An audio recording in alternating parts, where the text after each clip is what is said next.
భయపడకుడి, ఇదిగో ప్రజలందరికీ కలుగబో మహా సంతోషకరమైన సువర్తమానము నేను మీకు తెలియజేయుచున్నాను. దావీదు పట్టణమందు నేడు రక్షకుడు మీ కొరకు పుచ్చి ఉన్నాడు. ఈయన ప్రభు అయిన క్రీస్తు. ప్రార్థన. ప్రేమగల తండ్రి యేసుక్రీస్తు ప్రభు వారి పరిశుద్ధమైన పావన పుణ్య నామమున ఈ స్థలములో ఈ క్రిస్మస్ సందర్భాన నీ పుట్టుకను గురించి జ్ఞాపకం చేసుకునే అవకాశం మీరు మాకు అనుగ్రహించినందుకు స్తోత్రములు చెల్లిస్తూ ఉన్నాము. నేను దినాన మానవ హద్దుబాట్లలో ఈ పరిచర్య జరిగించడానికి మీరు సహాయం చేసినందుకు స్తోత్రాలు చెల్లిస్తున్నాము. ఈ దినం కూడా సమీప దూర ప్రాంతాల నుండి వచ్చిన వారిని బట్టి వందనాలు. కొంతమంది వారు ఉన్న స్థలాల్లోనే నివాసంలోనే కూర్చొని మైకుల ద్వారా మేము మాటలు వింటుండగా వారికి కూడా మీరు సహాయం చేయవలసిందిగా ప్రార్థిస్తున్నాం. లాస్ట్ వినయ్ బ్రదర్ కుటుంబాన్ని బట్టి కలిసి పనిచేస్తున్న విశ్వాసుల పరిశుద్ధులందరిని బట్టి మీకు స్తోత్రాలు చెల్లిస్తున్నాం. ఇలాగూ మీ సాన్నిధ్యంలో సర్వలోకము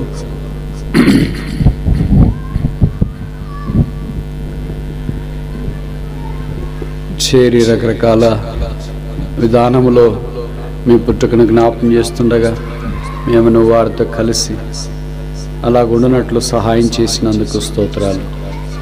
రక్షణ లేని వారు రక్షణ పొందినట్లుగా వీలు కల్పించమని ప్రార్థిస్తున్నాము. రక్షణ పొందిన వారికి కూడా ఇంకా పురికొల్పు ప్రోత్సాహం మీరు అనుగ్రహించి మహిమ తెచ్చుకునండి. మీ రక్తం చేత నన్ను మమ్మలను కడిగి పరిశుద్ధపరిచి యోగ్యమైన విధానంలో నీ వాక్యం మేము పొందినట్లు స్వీకరించినట్లు మిమ్మల్ని దర్శించినట్లు మీరు మాకు సహాయం చేయండి. మీ ప్రజల ప్రార్థన భూమి మీద నిలువబడి ప్రీతికరమైన పరిచర్య చేయనట్లు సహాయం చేయండి. ఈ మాటలు వింటున్న వారిని మీరు ఆశీర్వదించండి. వారి క్షేమము శుభము అనుగ్రహించమని ప్రార్థిస్తున్నాము. మాకు కాదు యెహోవా, మాకు కాదు, నీ కృపా సత్యమును బట్టి నీ నామమునకే మహిమ తెచ్చుకుని యేసు ప్రభు నామమున స్తుతించి ప్రార్థిస్తున్నాము తండ్రి. ఆమేన్.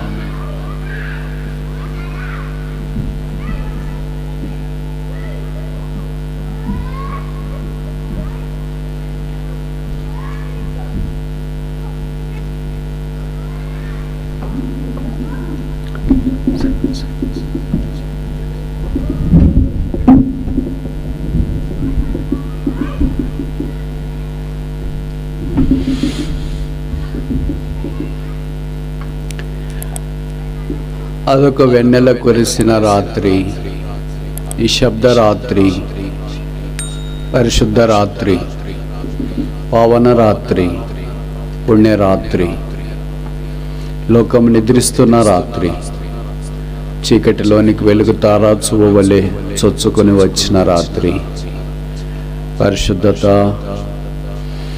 పాపము ఏలుచున్న దేశంలోనికి ప్రవేశించిన రాత్రి, నీతిమంతుడు దుర్నీతిమంతులతో జీవించడానికి ఇష్టపడిన రాత్రి, ఆకాశ మహాకాశాలు పట్టుజాలని దేవుడు పాపులైన మనుషుల మధ్యలో ఉండటానికి ఈ ధరణిలో దేవుడు అడుగుపెట్టిన దివ్యరాత్రి,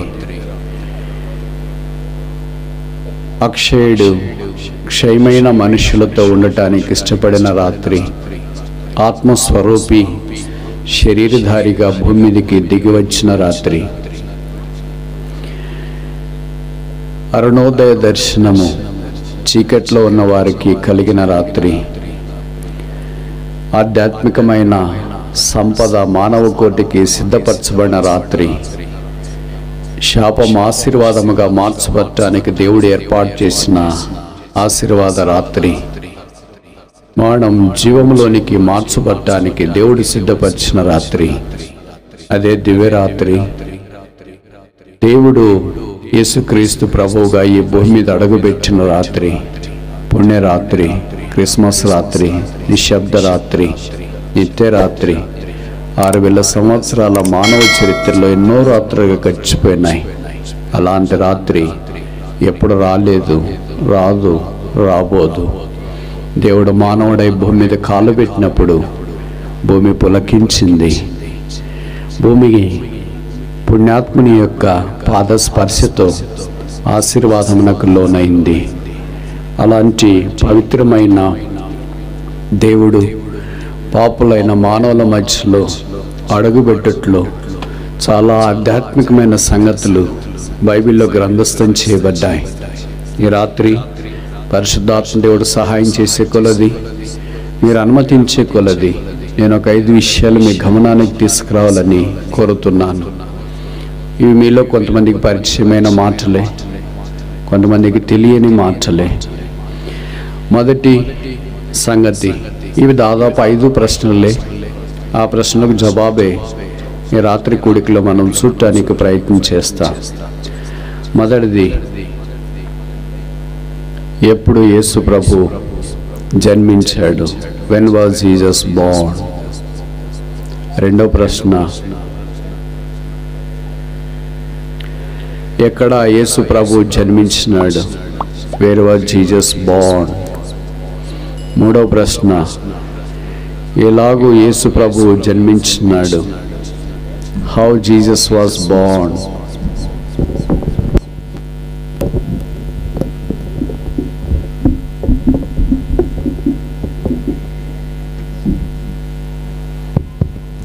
నాలుగవ ప్రశ్న, ఎవరికి యేసు ప్రభు వారు ఈ భూమి మీద తను రావటానికి అవకాశం ఇచ్చినాడు, అంటే ఎవరి ద్వారా జన్మించినాడు? ఐదవది, ఆఖరిది, ఎందుకు యేసు ప్రభు జన్మించినాడు? Why was Jesus born? మొదటి ప్రశ్న, యేసు ప్రభు ఎప్పుడు జన్మించినాడు? జవాబు లూకాసు వార్త 2వ అధ్యాయం 1వ వచనంలో, ఆ దినములలో సర్వలోకమునకు ప్రజాసంఖ్య వ్రాయబడాలని కైసరు ఔగుస్తు వల్ల ఆజ్ఞ ఆయను. కైసరు ఔగుస్తు చాలా బలమైన, శక్తివంతమైన సామ్రాజ్యాధినేత. ఆయన పరిపాలించిన ప్రాంతం నిర్దిష్టమైనది కాదు. లూకా 2:1 జ్ఞాపకం చేస్తుంది, సర్వలోకం. అంటే ఆయన పరిపాలనకు మినహాయింపుగా ఆ దినాల్లో ఏ లోకం లేదు. అంత లోకాన్ని ఆయన పరిపాలిస్తున్నాడు.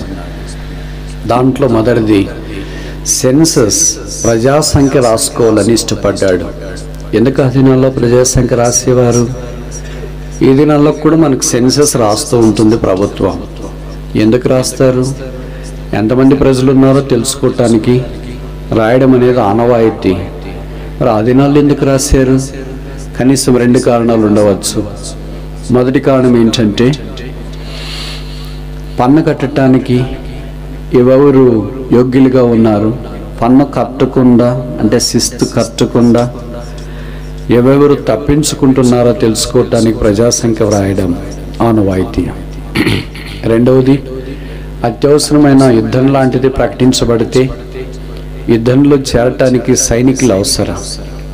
కనుక వయసును బట్టి ఏ వయసు వారు సైనికులుగా పనిచేయవచ్చో గుర్తించడానికి ఈ ప్రజాసంఖ్య రాయడం ఆనవాయితీ. ఈ 2 కారణాలను బట్టి ఆ దినాల్లో ప్రజాసంఖ్య రాయడం అనేది ఒక బహిరంగ సత్యం. ఔగుస్తునే రాజు కైసరు ఏర్పాటును అనుసరించి ఈ ప్రజాసంఖ్య రాయటి కొరకై నిర్దిష్టమైన సమయం ఏర్పాటు చేసినాడు.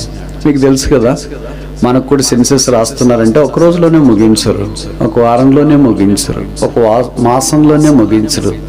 దీర్ఘకాలంగా ఈ పని జరుగుతూ ఉంటుంది. ఆ రాసేటప్పుడు ఏ స్థలాల వాళ్ళు ఆయా స్థలాలకు వెళ్ళటం ఆ దినాల్లో ఆనవాయితీ. అంటే ఈ దినాల్లో ఉదాహరణకి మనకు ఓటింగ్ జరుగుతుంది అనుకోండి, పోలింగ్ వేయటానికి మన పేరు ఎక్కడ ఏ ఊర్లో ఉందో ఓటర్ లిస్టులో అక్కడికి వెళ్ళి ఓటు వేయటానికి మనం ప్రయత్నం చేస్తాం.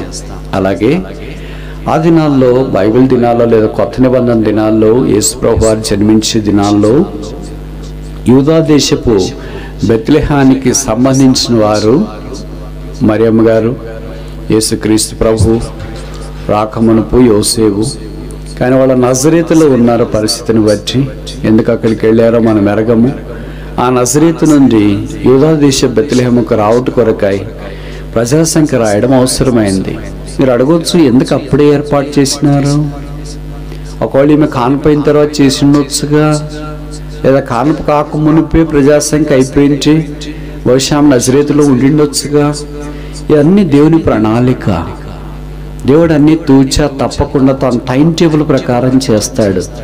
కనుక ఈమె నెలల నిండిన గర్భవతి కావడం, అదే సమయంలో కైసర్ ఔగుస్తుకు ప్రజాసంఖ్య రాయాలనే ఆలోచన రావడం, దాన్ని దండోర వేయించడం, ప్రజలు తమ తమ స్వస్థలాలకు బయలుదేరి వెళ్ళాలనే ఆజ్ఞ జారీ చేయబడ్డం, ఇవన్నీ ఇదిమిద్దంగా దేవుని యొక్క ప్రవచనాలకు ఒక పురికొల్పు, ఊతం, అవి నెరవేర్చబడటానికి దేవుడు చేసిన ఆ ఏర్పాటు. అంటే యేసుక్రీస్తు ప్రభువారు ఈ భూమి మీదకి దిగి రావటానికి మొదట వాడుకున్న సాధనము బహుశా కైసర్ ఔగుస్తు అంటే తప్పు కాదేమో.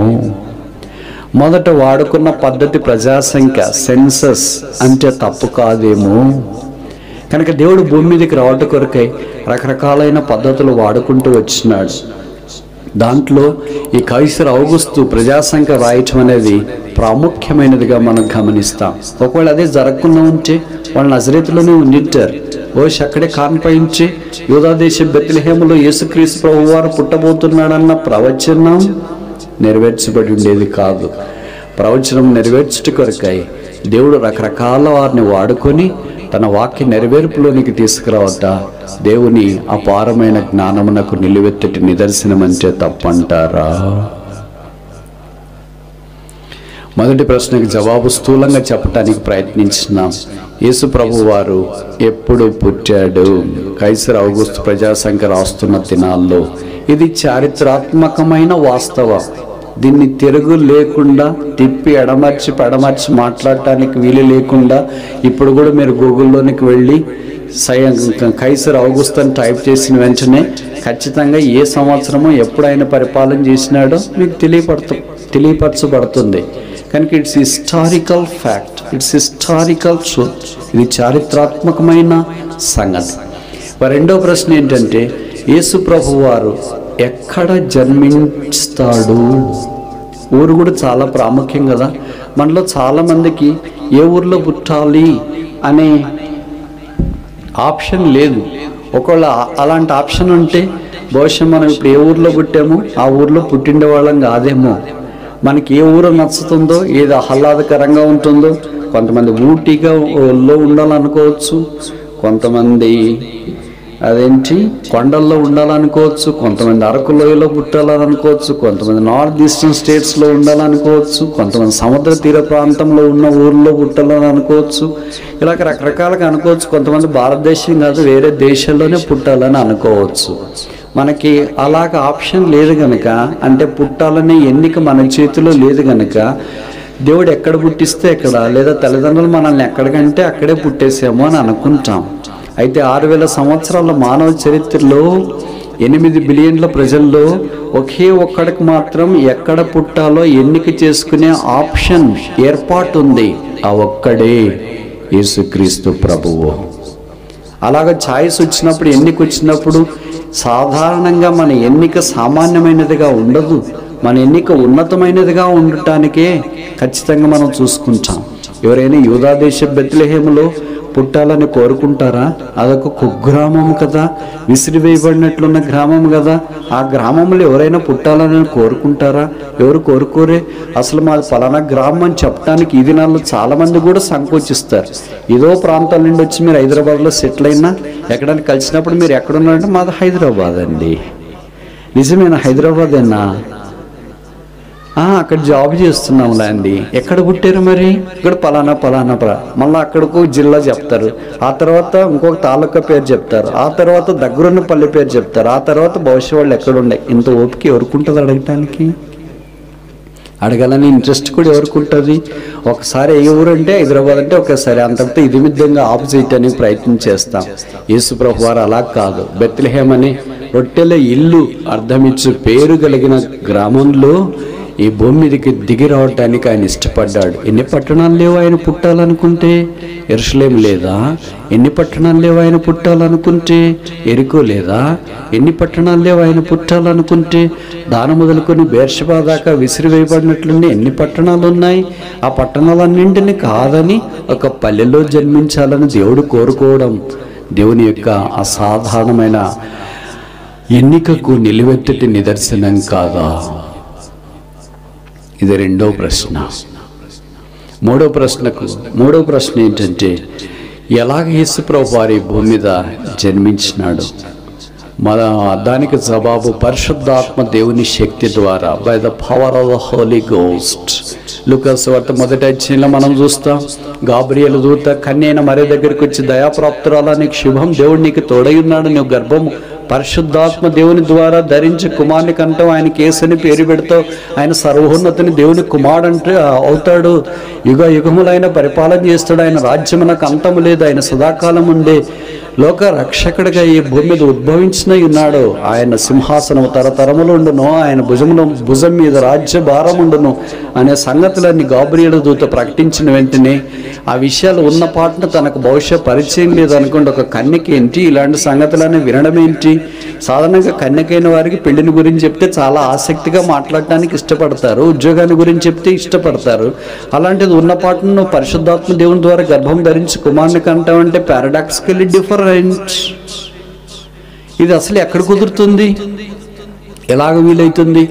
నేను ఒకసారి ఒక యూనివర్సిటీలో ఉన్నప్పుడు ఒక ఆయన నా దగ్గరికి వచ్చి ఇలాగన్నాడు, బైబిల్లో చాలా తప్పులు ఉన్నాయండి అని అన్నాడు. నేను అన్నాను, మీరు బైబిల్ చదివారంటే బాగా చదివేశానండి అన్నాడు. ఎలాగ చదివారు మీరు అని అన్నా. ఎలాగ చదువుతారంటారంటే మామూలుగానే కదా చదివేది, ఇంకెలాగ చదివేది అంటే బైబిల్ 2 రకాలుగా చదవచ్చండి. మొదటిది ఏంటంటే అక్షరానుసారంగా బైబిల్ చదవచ్చు, అంటే అక్షరం ఏముంటే అదే తీసుకోవడం. రెండవది ఏంటంటే ఆత్మీయంగా బైబిల్ చదవచ్చు. అక్షరానుసారంగా బైబిల్ అర్థమవుతుంది, ఆత్మీయంగా కూడా బైబిల్ అర్థమవుతుంది. మీరు ఎలాగ చదివారు అని అడిగాను. నాకు ఎలాగ చదివానో తెలియదు కానీ నాకు కొన్ని తప్పులు కనిపించినాయి అన్నాడు. నేను అన్నాను, సరే అవన్నీ నేను వివరించడానికి ప్రయత్నం చేస్తా, మీకేమేమి తప్పులు ఉన్నాయో లేదా ఏవేవి తప్పులుగా అనిపించినాయో నాకు కొన్ని ఉదాహరణలు చెప్పండి, నేను వాటికి జవాబు చెప్పడానికి ప్రయత్నం చేస్తున్నాను అన్నారు. మీకు అంత బైబిల్ బాగా తెలుసా అని నన్ను ఆయన ప్రశ్నించడం ఆరంభించినాడు. నేను చెప్పినాను, నాకు బైబిల్ అంత తెలియదు, కాకపోతే నేర్చుకోవటానికి నేను ప్రయత్నం చేస్తున్నాను, నేను ఒక బైబిల్ విద్యార్థిని, ఒక ప్రయత్నం చేస్తా, మీరు చెప్పండి. ఆయన అన్నాడు, మత్తయి సువార్త 1వ అధ్యాయంలో అబ్రహాము కుమారుడైన దావీదు కుమారుడైన యేసుక్రీస్తు వంశావళి అని రాయబడిందండి. ఆ తర్వాత కింద చూస్తే అబ్రహాం ఇస్సాకుని కనెను, ఇస్సాకు యాకోబుని కనెను, యాకోబు యూదాను కనెను, యూద ఇలా క్రైస్తవులను మొగోళ్ళు కంటున్నారు ఏంటండి?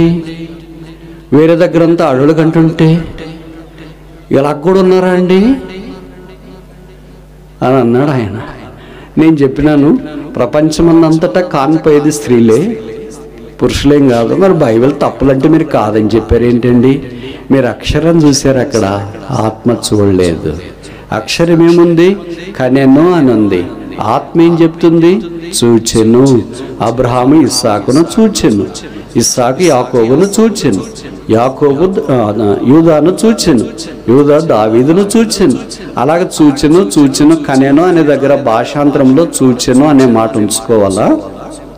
అంటే ఆయన అన్నాడు, మరి పురుషుల పేర్లు రాశారు కదండి, వాళ్ళే కనెను అని ఉంది కదా, వాళ్ళ భార్యల పేర్లు రాయాలి కదా అని అన్నాడు. అప్పుడు నేను అన్నా, మీకు పెళ్ళి అయిందంటే పెళ్ళి అయిందండి, పిల్లలు ఉన్నారండి, ఏం చదువుతున్నారండి? స్కూల్లో చదువుతున్నారండి అని. స్కూల్లో మీ పిల్లవానికి ఎవరి పేరు రాశారండి? మీదా మీ భార్యదా? ఏమని నాకు తెలియదండి, మా భార్య స్కూల్కి తీసుకెళ్ళింది. సరే, ఒకసారి మీ భార్య పిల్లవాడిని స్కూల్కి అడ్మిషన్ కొరకు తీసుకుని వెళ్ళింటే మీ భార్యను అడగండి ఇలాగా, ఏంటమ్మాయి మన పిల్లల్ని నువ్వు స్కూల్కి తీసుకెళ్ళావు కదా, వాళ్ళ పిల్ల పేరు ఉంటుంది కదా, శామ్యుల్ అని ఉందనుకోండి. శామ్యుల్ అని రాసిన తర్వాత అమ్మ పేరు రాసినారా, నాన్నగారి పేరు రాసినారా? ఒకవేళ అమ్మే తీసుకెళ్ళింది అనుకోండి, శామ్యుల్ అని పేరు రాసిన తర్వాత ఏంటమ్మా వీళ్ళ నాన్నగారి పేరు ఏంటి అని అడుగుతారు. వాళ్ళు అడిగినప్పుడు వాళ్ళ నాన్నగారు లేదండి నేనే వచ్చేసాను కదా, నా పేరు మీరు రాసుకోవచ్చు కదా అని అంటే, ఏమయ్యాడు వాళ్ళ నాన్నగారు? తాగి పడిపోయాడండి బయట. తాగి పడిపోయినా పర్వాలేదు, సావలేదుగా? సావలేదండి. అయితే నాన్నగారి పేరు చెప్పండి, రాసేస్తా. ఆయన ఎక్కడో తాగి పడిపోయిన పేరు రాస్తామంటారు కదండి, నేను వచ్చాను కదా, నా పేరు మీరు రాయొచ్చుగా. నీ పేరు రాయమమ్మా, మొదట భర్త ఉంటే భర్త పేరే రాస్తాం, తండ్రి పేరే రాస్తాం అని సాధారణంగా తండ్రి పేరు రాస్తారు. ఒకవేళ తండ్రి చనిపోయింటే అప్పుడు తల్లి పేరు రాయటానికి అనుమతిస్తారు. అంటే తండ్రివన్నీ సాధారణంగా కుమారునికి వస్తాయి. తండ్రి ఆరోగ్యమైనా, తండ్రి అలవాట్లైనా, తండ్రి అప్పులైనా, తండ్రి ఆస్తి అయినా, 4 విషయాలు చెప్పాను కదా. ఆరోగ్యమైన, అప్పులైనా,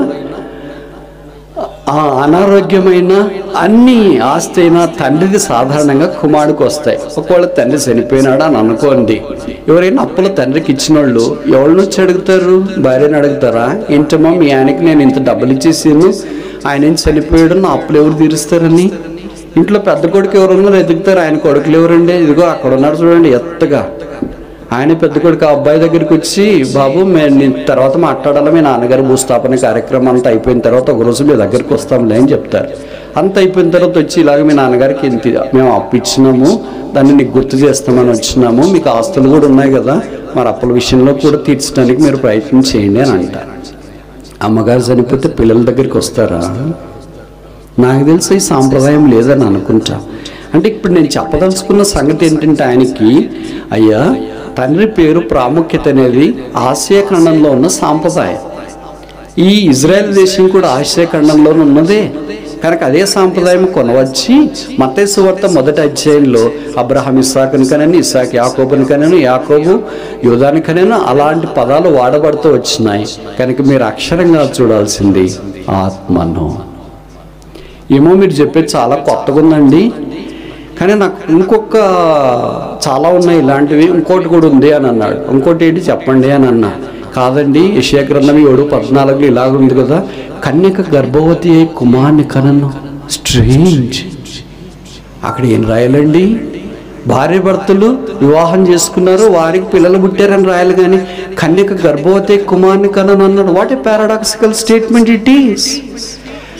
అప్పుడు నేను అన్నాను, అవును, భార్యాభర్తలు పెళ్లి చేసుకున్న తర్వాత పిల్లలు కన్నారంటే అది న్యూస్ పేపర్లో వేస్తారు, సోషల్ మీడియాలో రాసుకుంటారు, మా ఇంట్లో ఇంకొకరు యాడ్ అయ్యారని రాసుకుంటారు, ఇంకొకరు పుట్టారని రాశారు, మా కుటుంబం పెద్దగైందని రాశారు, దేవుడు మమ్మల్ని దీవించినాడని రాసుకుంటారు. అదంతా సోషల్ మీడియా, న్యూస్ పేపర్, అలాంటివన్నీ రాయటానికి ఇది బైబిల్.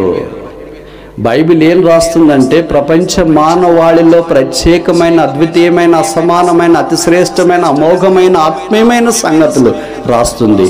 బైబిల్లో ఇదొక్క మాట రాయబడింది. ఇదే సవాలు ప్రపంచానికి. ఏంటది? కన్యక గర్భవతి అయి.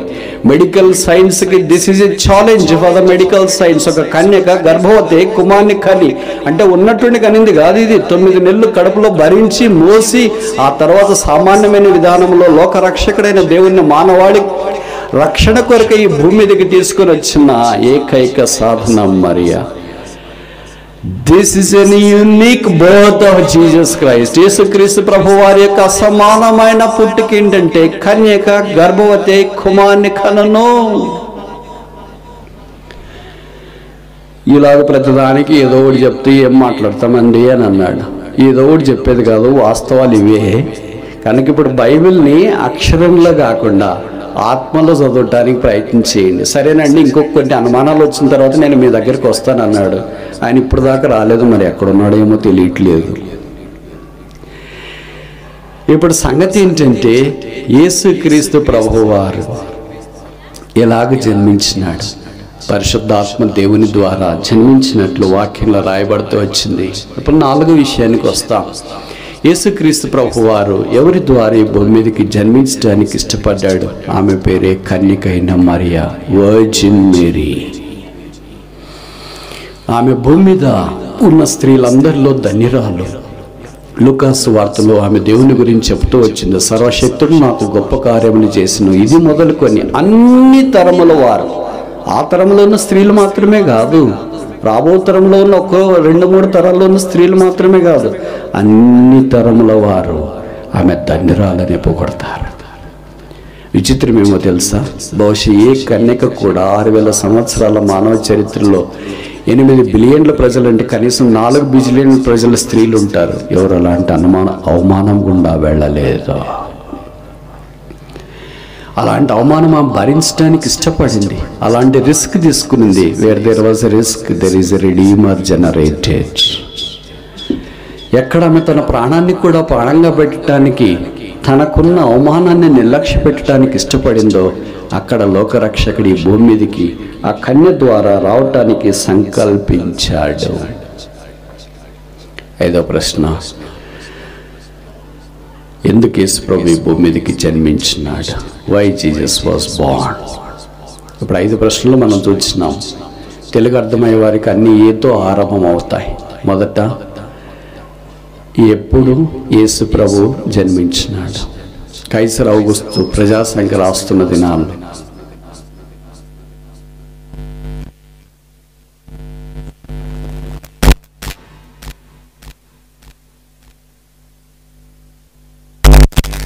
జన్మించినాడు పరిశుద్ధాత్మ దేవుని ద్వారా. 4వది, ఎవరి ద్వారా యేసు ప్రభు ఈ భూమి మీదకి వచ్చినాడు? కన్యకైన మరియ ద్వారా. 5వ ప్రశ్న, ఆఖరి ప్రశ్న, ఎందుకు యేసు ప్రభు అసలు ఈ భూమి మీద జన్మించినాడు? కారణాలు బైబిల్లో అనేకములు రాయబడుతూ వచ్చినాయి. ఒక కారణం మాత్రమే చెప్పి నేను ముగించడానికి ప్రయత్నం చేస్తా. అదేంటంటే,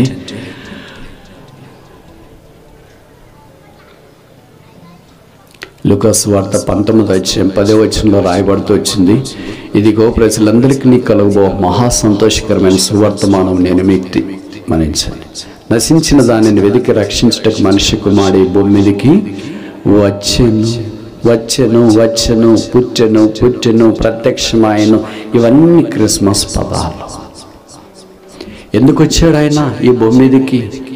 ఈ భూమి మీద నీతిమంతుడు అవసరమైతే ఒక నీతిమంతుడు నింటాడేమో. ఈ భూమి మీద ఒక రాజకీయ నాయకుడు యొక్క అవసరం ఉంటే ఒక రాజకీయ నాయకుడిని దేవుడు లేపింటాడేమో. ఈ భూమి మీద ఒక రాజు యొక్క అవసరం ఉంటే దేవుడు ఒక రాజును లేపింటాడేమో. ఈ భూమి మీద ఒక శాస్త్రవేత్త యొక్క అక్కర ఉంటే దేవుడు ఒక శాస్త్రవేత్తను లేపించాడేమో. ఈ భూమి మీద ఒక ఘనమైన వ్యక్తి యొక్క అక్కర ఉంటే దేవుడు ఒక ఘనమైన వ్యక్తిని లేపింటాడేమో. ఈ భూమి మీద వైద్యుని యొక్క అక్కర ఉంటే దేవుడు ఒక వైద్యుని లేపింటాడేమో. ఈ భూమి మీద ఒక పరిపాలనా అధ్యక్షుని యొక్క అవసరం ఉంటే దేవుడు ఒక పరిపాలనా అధ్యక్షుని లేపింటాడేమో. కానీ ఈ భూమి మీద ఉన్న మానవ జాతి యొక్క ఏకైక అక్కర, ఒకే అక్కర, సార్వత్రికమైన అక్కర పాపక్షమాపణ, రక్షణ, మారుమనసు పొందుట. అందుకే దేవుడు మానవుడిగా మనిషినికి పాపక్షమాపణ ఇటు కొరకై ఈ భూమి మీదకి ఆయన దిగి వచ్చాడు. ఒకవేళ మీరు అనొచ్చు, నేను ఈ మాటలు చెప్తుంటే ఎవరు పాపులు అని. బైబిల్ సెలవిస్తుంది, నీతిమంతులు లేరు, ఒక్కరు కూడా లేరు, అందరూ త్రోవ తప్పి ఏకముగా దేవుని యొక్క మార్గము నుండి తొలగిపోయేరి. మనుష్యుడు దేవుని యొక్క రూపంలో సృజించబడ్డాడు. ఆదికాండము 1-2 అధ్యాయాలు మనం చూస్తే, అయితే పాపాన్ని బట్టి, అవిధేయతను బట్టి మనుష్యుడు దేవుని యొక్క రూపాన్ని కోల్పోయి దేవునికి శత్రువుగా జీవిస్తూ పాపపు యొక్క సంఖ్యలలో, బానిసత్వంలో బంధించబడి ఏం చేయాలో దిక్కుతోచక, సమాధానం లేక, నెమ్మది లేక, శాంతి లేక జీవిస్తూ తన జీవితాన్ని కొనసాగిస్తూ ఉన్నాడు. దానికి మనిషినికి ఉన్న ఒక లక్షణం, మంచి లక్షణం ఏంటంటే, ఇది మంచి లక్షణమే అని అంట. ఎందుకంటే దేనికైనా ప్రత్యామ్నాయం ఆలోచిస్తాడు, సబ్స్టిట్యూట్ ఆలోచిస్తాడు, ఆప్షన్ ఆలోచిస్తాడు. ఇట్లా దారి పోవటానికి లేదు, సికింద్రాబాద్ స్టేషన్ కంటే ఇంకెట్లా పోవచ్చు. అర్థమైంది నేను చెప్పే మాటలు? ఆల్టర్నేటివ్ ఆలోచిస్తాడు, సబ్స్టిట్యూట్ ఆలోచిస్తాడు, ఇంకే మార్గంలో వెళ్ళొచ్చు అని. కనుక మనుషుడు ఏం చేస్తున్నాడంటే, దేవుని ద్వారా దేవుడు అనుగ్రహించే పాపక్షమాపణ, సంతోషము, సమాధానము పొందటానికి తన చేత కానప్పుడు ఇంక పొందే మార్గం ఏంటి అని ఆలోచిస్తున్నాడు. అందుకొరకే రకరకాలైన ప్రయత్నాలు తను చేస్తున్నాడు. ఆ పొందే ఆ అన్వేషణలో, ఆ జిజ్ఞాసలో, ఆ పరిశోధనలో అనేక సార్లు సరైనది కనుగొనలేకపోవడం విషాదకరం.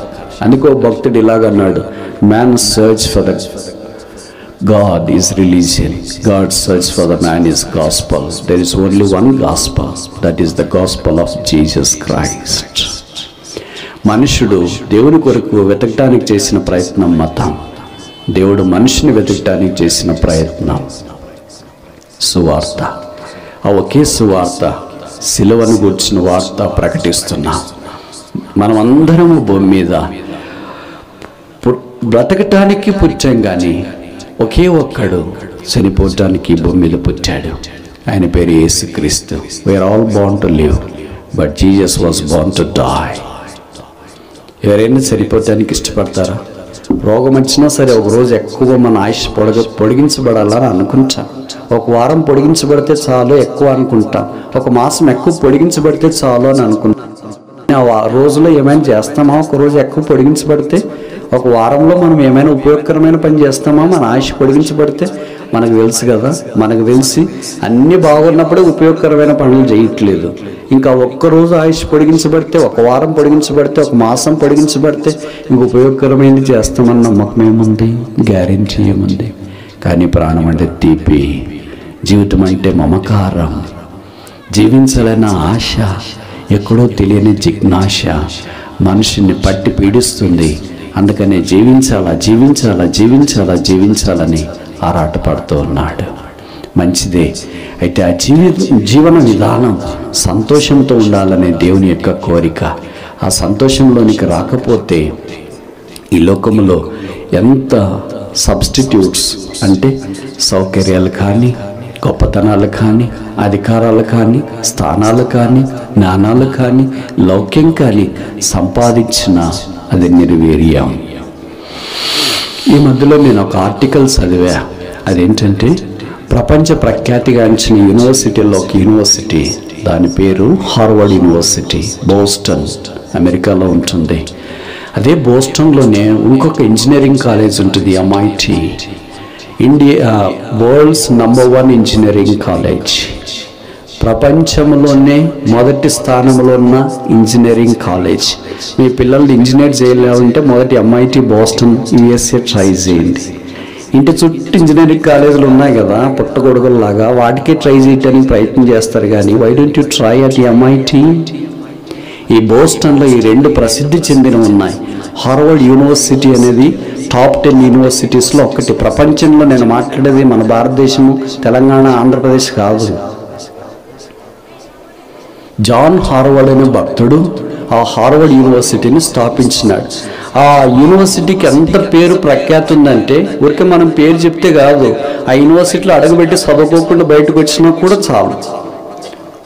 అలాగే చెప్తున్నానని యూనివర్సిటీ అడ్మిషన్ తీసుకొని బయటికి రావడం కుదరదు అనుకో, కొంతమందికే కుదురుతుంది. దాంట్లో ఒక వ్యక్తి పేరు నేను మీకు చెప్తా. మీకు ఆయన బాగా పేరు పరిచయం. ఆయన మైక్రోసాఫ్ట్ అధినేత. ఆయన పేరే బిల్ గేట్స్. బిల్ గేట్స్ అని రాసి ఆయన పేరు పక్కనే రాస్తారో తెలుసా? Harvard drop out. హార్వర్డ్ స్కూల్కి వెళ్ళి చదువుకోకుండా మానేసి వచ్చినాడంట. ఇప్పటికే ఆయన టైటిల్ అదే, bill gates Harvard drop out. అంటే యూనివర్సిటీకి అంత పేరు ప్రఖ్యాతులు ఉన్నాయి. దేవుని దయ వల్ల ఈ MIT హార్వర్డ్ యూనివర్సిటీలో నేను చదివేకి అవకాశం లేకపోయినా కాలు పెట్టి చూసి ఆ ఫ్యాకల్టీతో ఇంటరాక్షన్ అయ్యే అవకాశం దేవుడు నాకు అనుగ్రహించినాడు. ఆ ఆర్టికల్ ఏం తెలియజేస్తుందంటే, దాదాపు 100 సంవత్సరాల్లో 500 మంది ప్రపంచ ప్రసిద్ధి చెందిన వారితో ఇంటర్వ్యూ చేశారు. అక్కడ వాళ్ళు ఇంటర్వ్యూ ఒక ప్రశ్న. ఏం ప్రశ్న అంటే, సంతోషంగా, ఆనందంగా, సమాధానంతో భూమి మీద ఎవరున్నారు? Who is the most happiest, peaceful and joyful person on the earth? ఎవరుంటారని ఊహిస్తారు? అమెరికా అధ్యక్షుల, ఉపాధ్యక్షుల, వారి పత్నుల, మిడిల్ ఈస్ట్లో ఉన్న షేక్లు, వారి భార్యల, బ్రూనై అధినేతల, థాయిలాండ్ రాజుల, జపాన్ రాజులు రాణుల, యూరోప్లో ఉన్న రాజులు రాణులు ప్రధానమంత్రుల, ఆసియాలో ఉన్న మంత్రులు ప్రధానమంత్రులు గొప్పవాళ్ళ, ఫుట్బాల్ ప్లేయర్సా, క్రికెట్ స్టార్సా, బాలీవుడ్ యాక్టర్సా, బిజినెస్ మ్యాగ్నెట్సా, కమోడియన్సా, ఎవరుంటారని మీరు అనుకుంటారు? మనలో చాలామంది బహుశా మన మనసు అంతా ఆ వైపు వెళ్ళటానికి బహుశా ప్రయత్నం చేస్తుందేమో. 100 సంవత్సరాల్లో 500 మందిని వాళ్ళు ఇంటర్వ్యూ చేసిన తర్వాత డేటా అంతా సింథసైజ్ చేసి వారు ఇచ్చిన కంక్లూషన్ ఏంటంటే, the happiest person on the earth is a person who is willing to serve others. భూమి మీద చాలా సంతోషంగా ఉన్న వ్యక్తి ఎవరంటే, ఇతరులను సేవించడానికి మనఃపూర్వకంగా వాలంటరీగా ఇష్టపడిన వ్యక్తి. ఎవరా వ్యక్తి? బైబిల్ సెలవిస్తుంది. యేసు ప్రభువు అన్నాడు, I came in to this world not to be ministered and but to minister. నేను పరిచర్య చేయించుకోవటానికి రాలేదు, పరిచర్య చేయటానికి వచ్చినాడు. ఒక మనుషుడు ఒకవేళ నేను మీకు ఏదైనా సహాయం చేస్తే, లేదా ఒక వస్తువు ఏదైనా ఇస్తే 10 రూపాయలు ఇస్తే 12 రూపాయలు నేను పొందడానికి ప్రయత్నం చేస్తే దాన్ని వ్యాపారము అని అంటారు. 10 రూపాయలు ఇచ్చి ఏమీ పొందకుండా రిక్త హస్తాలతో మీకు సేవ చేయడానికి ప్రయత్నం చేస్తే దాన్ని సేవ అంటారు. అందుకే తెలుగులో ఒక సామెత ఉంది, మానవ సేవయే మాధవ సేవ. అది చేసిన వ్యక్తి యేసు ప్రభు. పుట్టిన మొదలుకొని చనిపోయేదాకా అదే పరిచర్లో ఉన్నాడు. సాధారణంగా మనకి చేతనైతే మనం చేస్తామని మనం అనుకుంటాం కదా, చేత కానిది కూడా చేసేవాళ్ళు ఎవరైనా ఉంటారు. ఏదో పూడు భోజనం పెట్టమంటే పెడతాం, ఒక డ్రెస్ ఇమ్మంటే ఇస్తాం, లేకపోతే ఇలాంటి సమయాల్లో ఏదైనా స్వీటు కేక్ ఇమ్మంటే ఇస్తాం. కానీ ప్రాణం పెట్టాలంటే మీరు మా కొరకంటే ఎవరు వస్తారు ముందుకి? 6000 సంవత్సరాల మానవ చరిత్రలో ఒకే ఒక్కడు పరిశుద్ధుడు, పావనుడు, పుణ్యమూర్తి, సకల ఆశీర్వాదముల స్తోత్రములకు మించిన వాడు, సర్వాధికారి అయిన దేవుడు, ఎవడనూ సమీపింపరాని మహామహిమల అమరత్వము కలిగి తానే అక్షయుడు, నిర్మలుడు, నిరంతరము రాజు అయిన యేసుక్రీస్తు ప్రభువారు పాపులమైన మన కొరకే ప్రాణం పెట్టడానికి ఈ భూమి మీదకి దిగి వచ్చాడు. ఒక నాయకుడు ఇంకొక నాయకుడి కొరకు ప్రాణం పెట్టొచ్చు, ఒక కార్యకర్త ఇంకొక కార్యకర్త కొరకు ప్రాణం పెట్టొచ్చు, ఒక తండ్రి కుమారుడు కొరకు, కుమారుడు తండ్రి కొరకు, పాపులమైన మనుషుల కొరకు పరిశుద్ధుడైన దేవుడు ప్రాణం పెట్టడం ఏంటి? క్షయమైన మనుషుని కొరకు అక్షయుడైన దేవుడు ప్రాణం పెట్టడం ఏంటి? భూమి మీద ఉన్న మనుషుని కొరకే పరలోకమందున్న దేవుడు ప్రాణం పెట్టడం ఏంటి? 7 అడుగుల మనిషి కొరకే ఎవరినో సమీపింపరాన మహామహిమలో మహోన్నతుడు ఆకాశం సింహాసనముగా చేసుకుని భూమిని పాదపీఠంగా చేసుకుని దేవుడు ప్రాణం పెట్టడం ఏంటి? మట్టి పురుగైన మానవుని కొరకై మహిమగల దేవుడు ప్రాణం పెట్టడం ఏంటి? చనిపోయిన తర్వాత మట్టికి మంద కలిసిపోయి మనిషిని కొరకై మానవంటేనే తెలియని దేవుడు మానక్క శరీరాన్ని ధరించుకొని భూమి మీదకి దిగి రావడం ఏంటి? అదే క్రిస్మస్ వర్తమానం. దేవుడు లోకమును ఎంతో ప్రేమించెను, తన అద్వితీయ కుమారుని మన కొరకే అనుగ్రహించి ఆయన ద్వారా నిత్య జీవం సంప్రాప్తం చేయాలని దేవుని యొక్క అభీష్టమాయను. యేసుక్రీస్తు ప్రభువారు కాలము సంపూర్ణమైనప్పుడు మానవాకారాన్ని భూమికి దిగి వచ్చినాడు. కన్యైన మరే గర్భాన. ఆయన పాపము ఎరగలేదు, పాపము చేయలేదు, పాపము ఎరగడు. పాప సహితునిలో నుండి పాపరహితుడు వచ్చిన ఎంత బాగుండని యోగ గ్రంథంలో రాయబడుతూ వచ్చింది. ఆ ఒకే ఒక్కడే యేసుక్రీస్తు ప్రభువు. పాప సహితునిలో నుండి పాపరహితుడిగా యేసు ప్రభు భూమి మీదకి వచ్చినాడు. మనుషులందరము, మనమందరము పురుష సంతానం, స్త్రీలతో సహా ఒకే ఒక్కడే స్త్రీ సంతానం. ఆయనే యేసుక్రీస్తు ప్రభువు. పాపం లేని వాడిగా జన్మించినాడు, జీవించినాడు. ఆయన ఈ భూమి మీద ఉన్న దినాల్లో రోగులను స్వస్థపరిచినాడు, దయ్యాలు పట్టిన వారికి స్వస్థత విడుదల దయచేసినాడు, బంధకాల్లో ఉన్న వారి బంధకాలు ఆయన తెంచినాడు, రక్తస్రావంతో బాధపడుతున్న రోగిని లేదా స్త్రీని స్వస్థపరిచినాడు, సముద్రం మీద నడిచినాడు, జ్వరంతో బాధపడుతున్న వారిని బాగు చేసినాడు, కుష్ఠరోగులను స్వస్థపరిచినాడు, గుడ్డివారి కళ్ళును ఆయన తెరిచినాడు. చనిపోయి పాడి మీద సమాధుల తోట దగ్గరికి తీసుకుని వెళ్తుంటే పాడి ముట్టి చనిపోయిన వారిని లేపినాడు. సమాధిలో 4 రోజులున్న వారిని బయటికి తీసుకుని వచ్చినాడు. అంతటితో పాపాత్ముడైన మానవునికి దేవుడు సిద్ధపరిచిన రక్షణ, విమోచన, పాపక్షమాపణ రావడం దుస్సాధ్యం. అందుకే దేవుడు మానవుల కొరకై చనిపోటు కొరకు మనఃపూర్వకముగా ఇష్టపూర్వకముగా కల్వరి శిలువను ఎక్కటానికి ఇష్టపడ్డాడు. పాపము చేయనా దేవుడు పాపుల కొరకై శిలువ మీద నిలువునా ఆకాశానికి భూమికి మధ్యలో వేలాడదీయబడ్డాడు. ఆయన తల మీద బలమైన ముళ్ళ కిరీటం. ఒక ముళ్ళు కాళ్ళకు కుచ్చుకుంటేనే, తల సంగతి కాదు, కాళ్ళకు కుచ్చుకుంటేనే మనం భరించలేమే. ఈ ముళ్ళు ఏంటి, నాకే గుచ్చుకుంది, నాకే గుచ్చుకుంది, నాకే గుచ్చుకుంది అన్నట్టుగా భరించలేనంత నొప్పి కలుగుతుంది. అటు ఇటు అటు ఇటు దాని ద్వారా మనకి ఎంత బాధ కలుగుతుంది. అలాంటి ముళ్ళ కంటే ఇంకా భయంకరమైన ముళ్ళతో కిరీటాన్ని తయారు చేసి తల మీద ఉంచితే ఆయన శిరస్సు ఎలాంటిది, అపరంజి వంటిది. ఆయన తెల్ల వెంట్రుకలు కాకపక్ష కృష్ణ వర్ణములు, అవి నొక్కులు నొక్కులుగా కనబడుతున్నవి. అలాంటి తల వెంట్రుకల మీద, అలాంటి శిరస్సు మీద ముళ్ళ కిరీటం ఉంచి రోమా సైనికులు అధిమి రక్తసిక్తమైన శిరస్సుగా తయారు చేశారు. ఆయన ముఖము ఉమ్మివేశారు, ఆయన గడ్డము వెంట్రుకలు లాగివేశారు, ఆయన చేతులు మేకులు దించారు, ఆయన దేహము కోడాలతో 1, 2, 3, 4, 10, 15, 20, 25, 30, 31, 32, 33, 34, 35, 36, 37, 38, 39 దెబ్బలు. ఈత బెత్తంతో కాదు, దోమతెర కర్రతో కాదు, చిన్న పిల్లలు ఆడుకునే కర్రలతో కాదు, క్రికెట్ బ్యాట్తో కాదు, సైకిల్ చైన్తో కాదు, కొరడాలతో దున్నబడిన రక్తసిక్తమైన దేహాన్ని శిలువలో వేలాడదీస్తూ, తండ్రి వీరేమి చేయించున్నారో వీరెరుగరు కనుక వీరిని క్షమించమని కేక వేసి ఆ శిలువలో ప్రక్కలో బల్లెముతో పొడిచిన తర్వాత రక్తం వెదజల్లి చనిపోయి సమాధి చేయబడి తిరిగి 3వ దినాన్ని లేచాడు. మనమందరం ఎక్కడ చనిపోతాం? భూమి మీద. ఒక్కడు లోకరక్షకుడు, మనమెరిగిన వాడు భూమికి ఆకాశానికి మధ్యలో వేలాడదీయబడి మాణించినాడు. భూమి అనింది, ఆ రక్షకుని యొక్క మానము నేను చూడలేను. సూర్యుడు అన్నాడు, ఆ రక్షకుని యొక్క మానము నా కళ్ళతో చూడలేను. అందుకే 3 గంటలు ఆయన కళ్ళు మూసుకున్నాడు.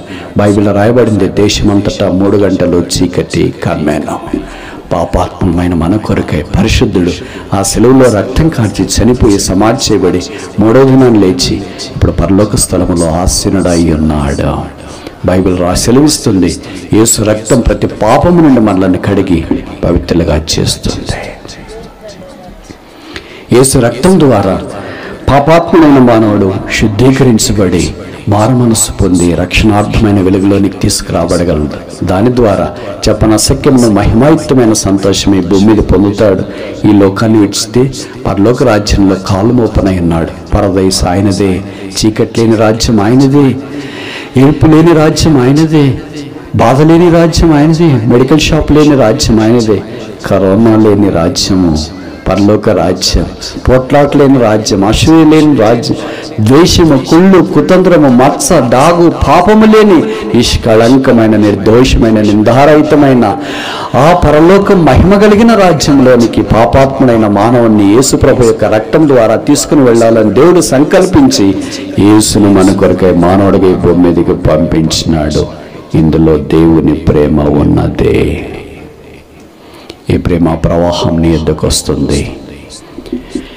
మనుషుడు భూమి మీద ఆహారం లేకపోతే 40 రోజులు బ్రతకగలడు. మనుషుడు భూమి మీద ఆక్సిజన్ లేకపోతే 4 నిమిషాలు బ్రతకగలడు. మనుషుడు భూమి మీద నీళ్ళు లేకపోతే 4 గంటలు బ్రతకగలడు. మనుషుడు భూమి మీద నిరీక్షణ లేకపోతే 4 సెకండ్లు కూడా బ్రతకలేడు. ఆ నిరీక్షణే మహిమా నిరీక్షణ అయిన యేసుక్రీస్తు ప్రభువు. ఈ రాత్రి ఆ మహిమా నిరీక్షణ అయిన యేసుక్రీస్తుని అంగీకరించడానికి ఇష్టమేనా?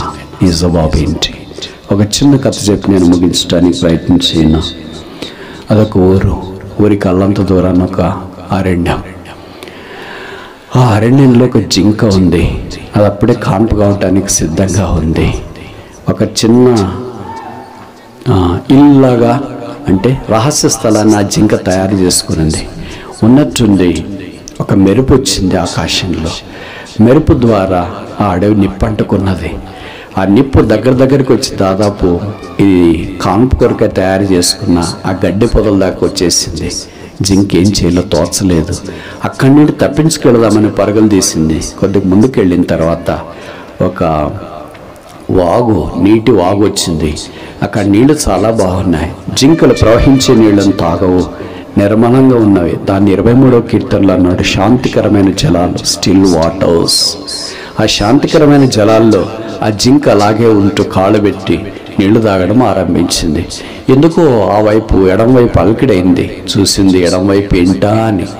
అక్కడ ఒక వేటగాడు తన అంబులోనికి బాణం పెట్టి జింక మీదకి గురి పెట్టి వదలటానికి సిద్ధంగా ఉన్నాడు. తప్పించుకునే మార్గం ఏంటి? ఎక్కడికి వెళ్ళాలా అని అనుకున్నది. ఉన్నపాటున కుడివైపు చూస్తామని చూసింది. కుడివైపు చెట్టు దగ్గర సింహం పొంచి ఉంది జింక మీద దాడి చేయటానికి. వెనక్కి వెళితే నిప్పు, ఎడం వైపు వెళితే వేటగాడు, కుడివైపు వెళితే సింహం. ముందుకెళ్ళాలంటే వంక. ఏం చేయాలా? వాగు, నీటి ప్రవాహం. ఇంకా చావు తప్పదు నా జీవితం ఇంతటితో అంతం అని అనుకుందా జింక. అప్పుడు ఒక ఆలోచన వచ్చింది, చచ్చేదేదో మర్యాదగా చేస్తాం. Let me have a decent and honest death. యథార్థంగా మంచి మరణం చేస్తామని అనుకునింది. ఇలాగే నీళ్ళు తాగుతూ ఉంటే ఒకవేళ బాణం వచ్చి నన్ను తగిలింది అనుకోండి, నేను ఇలాగ చనిపోయినాను అనుకోండి, ఎవరైనా చిత్రకారులైనా ఆ చిత్రాన్ని చక్కగా క్యాన్వాస్ మీద పెయింట్ చేస్తారు కదా. ఒక జింక వాగులో నీళ్లు తాగుతున్నప్పుడు వేటగాడు జింకను బాణంతో కొడితే ఆ జింక వెలువెల్లాడి చనిపోయింది. ఆ పిక్చర్ ఇస్తే అలాగన్నా డీసెంట్గా ఉంటుంది.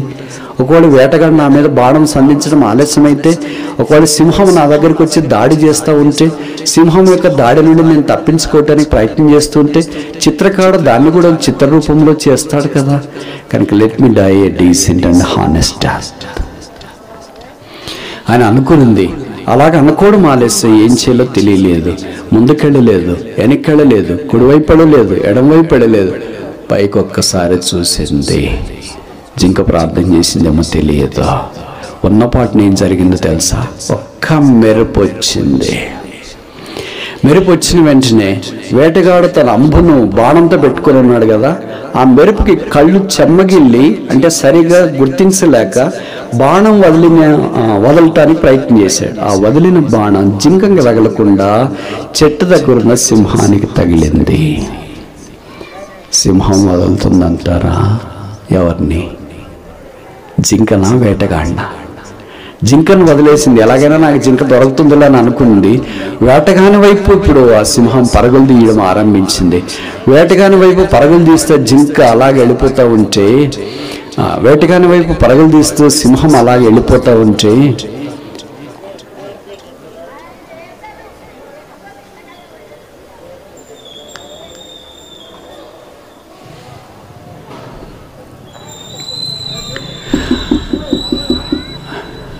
ఇప్పుడు జింక చూసింది, ఎడమవైపు శత్రువు లేడు, కుడివైపు శత్రువు లేడు.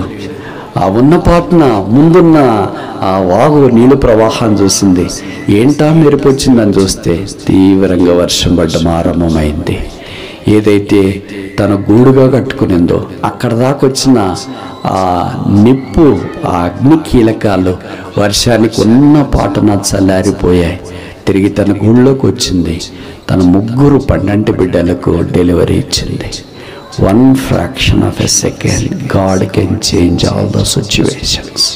ఒక్క నిమిషంలో ఇలాగ బంధకాలు చుట్టుముట్టినట్లు ఎక్కడికి వెళ్ళాలి? ఎడం వైపా, కుడి వైపా, ముందుకా, పైకా, కిందకి? ఇంకా నా చావు ఇంతే.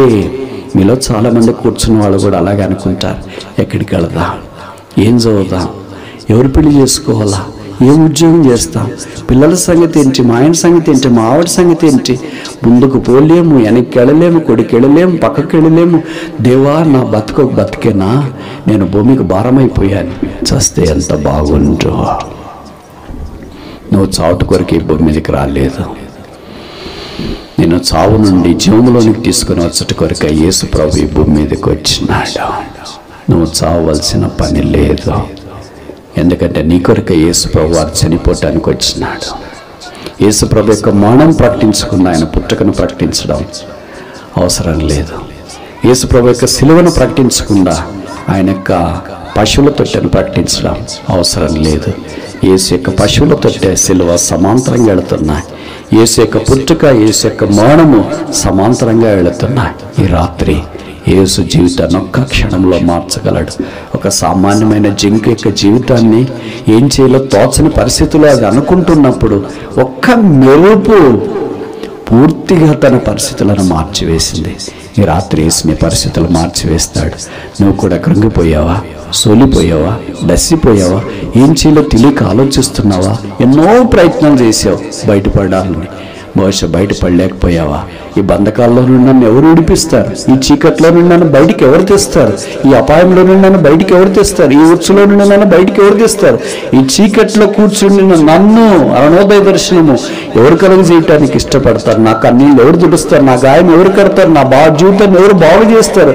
నాకంటూ ఒక నిరీక్షణ ఉందా? నాకంటూ ఏదైనా గురుందా? నాకంటూ ఏదైనా ఉపయోగకరమైన మార్గం ముందుందా? నాకేమైనా సమాధానం ఉందా? వీటన్నిటికి జవాబు ఒక్కటే, ఆయన పేరే యేసుక్రీస్తు ప్రభువు. ఇంతదాకా నువ్వు చాలా ప్రయత్నం చేసేవేమో, జీవితంలో ఓడిపోయావేమో, ఏడ్చడానికి శక్తి లేనంత బిగ్గరగా ఏడ్చి ఏడ్చి ఏడ్చి ఇప్పుడు మూలుగుతున్నావేమో, గాయాలు పెచ్చిలిల్లిపోయాయేమో, వెనుకెళ్ళలేక ముందుకెళ్ళలేక జీవితం వేసారిపోయి బ్రతకడం కంటే చావడం మేలని అనుకున్నావేమో. ఈ రాత్రి యేసు ప్రభు యొక్క ప్రేమ ప్రవాహం నీ యుద్ధకు పొర్లి వస్తుంది. శిలువ మీద నుండి కార్చిన ఆ రక్త ప్రవాహం మన యుద్ధకు వచ్చింది. ఆ రక్త ప్రవాహాన్ని దాటి దోషభరితమైనదిగా ఎంచి ఇక్కడి నుండి వెళ్ళటానికి ప్రయత్నం చేస్తావా? లేకపోతే యేసు ప్రభువా, నా కొరకు ఈ భూమి మీద జన్మించినావు, నేను మరణించడం నీకు ఇష్టం లేదు, నీ మరణము నాలో జీవాన్ని తీసుకుని వచ్చింది. నువ్వు శాపముగా చేయబట్ట నాలో ఆశీర్వాదాన్ని తీసుకుని వచ్చింది. నువ్వు మానవుడిగా పుట్టుట నేను దేవుని స్వభావంలోనికి మార్చడానికి హేతువైంది. నీ భూమి మీదకి దిగి వచ్చడం ద్వారా నేను పరలోకానికి ఎక్కిపోయే అవకాశం ఇచ్చినావు. యేసు, నీ ప్రేమ నాకు కావాలి. యేసు, మా పాపాలు క్షమించు. యేసు, నా జీవితాన్ని మార్చు. యేసు, ఈ రాత్రి నా హృదయంలోనికి రా. యేసు ప్రభు, నీ హృదయంలోనికి వస్తే ఈ దినమే నీ క్రిస్మస్. 2022 సంవత్సరాల క్రితం యేసు ప్రభు ఈ భూమి మీద జన్మించినాడన్నది చరిత్ర. Christmas is not historical, Christmas is a personal. Yesu ప్రభు వారు ఈ రాత్రి నీ హృదయంలో జన్మించినాడన్నది అది పర్సనల్ క్రిస్మస్, వ్యక్తిగతమైన క్రిస్మస్. దాన్ని ఇటు కొరకే యేసు వచ్చాడు. ఇష్టమైన దేవుడు మానవుని ప్రేమించి మన కొరకే సిద్ధపరిచిన అమూల్యమైన వరం చెప్ప సఖ్యము కానీ ఆయన వరమును బట్టి స్తోత్రాలని బైబిల్లో రాయబడింది. ఆ వరమే యేసుక్రీస్తు ప్రభు. దేవుని సృష్టి అనంతమైనది. ఆ అనంతమైన సృష్టిలో సౌర కుటుంబం ఎక్కడా? ఆ చిన్న సౌర కుటుంబంలో చిన్న భూగ్రహం ఎక్కడ? ఆ చిన్న భూగ్రహములో భూ ఉపరితలం ఎంత? ఆ చిన్న భూ ఉపరితలంలో ఆసియా ఖండం ఎక్కడ? ఆ చిన్న ఆసియా ఖండంలో భారతదేశం ఎక్కడ? ఆ చిన్న భారతదేశంలో తెలంగాణ ఎక్కడ? తెలంగాణలో హైదరాబాద్ ఎక్కడ? హైదరాబాద్లో బొలారం ఎక్కడ? బొలారంలో గ్రౌండ్ ఎక్కడ? ఈ గ్రౌండ్లో నీవెక్కడ? ఇక్కడ కూడా కలవరి కొండ నుండి ప్రవహించిన యేసు ప్రభు యొక్క రక్త ప్రవాహం ప్రవహిస్తూనే వచ్చింది. ఆ యేసు కావాలా వద్దా? ఆ ప్రేమ కావాలా వద్దా? ఆ క్రిస్మస్ కావాలా వద్దా? ఆ పరలోక రాజ్యం కావాలా వద్దా? ఆ సమాధానం కావాలా వద్దా? ఆ నెమ్మది కావాలా వద్దా? ఆ జీవము కావాలా వద్దా? ఆశీర్వాదం కావాలా వద్దా? జవాబు ఏంటి? ప్రార్థన.